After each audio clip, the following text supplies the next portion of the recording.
of black people have said, should leave those white girls alone. People said it in the comments. Shouldn't have done something with those white girls.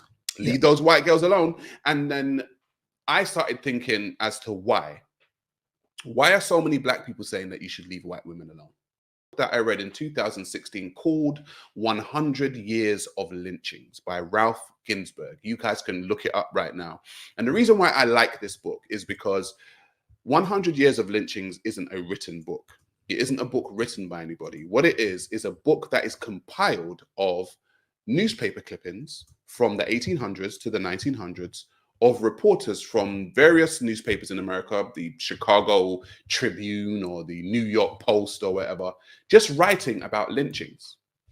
And after I read that book, I read all of the different clippings from that book, and I advise everyone to go and read it regardless of what color you are. Do you know what conclusion I came to, Jesse? Hit me. About 70% of lynchings were because of who? No, because of who? White women? A white. Oh, because wasn't thingy Emmett Till? Emmett Till, sorry. When you read this book, what you will see is that a white woman said something.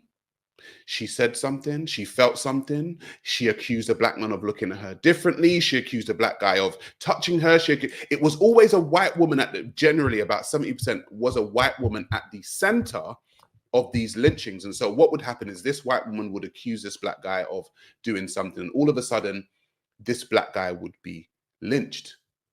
Johnathan Majors has been lynched professionally. This is what I can see. And what has happened is he has been ousted from the Marvel franchise right about now.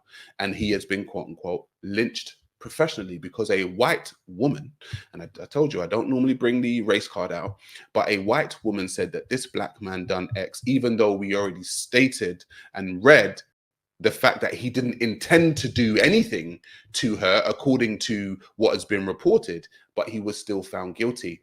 And I think that this has echoes of Emmett Till.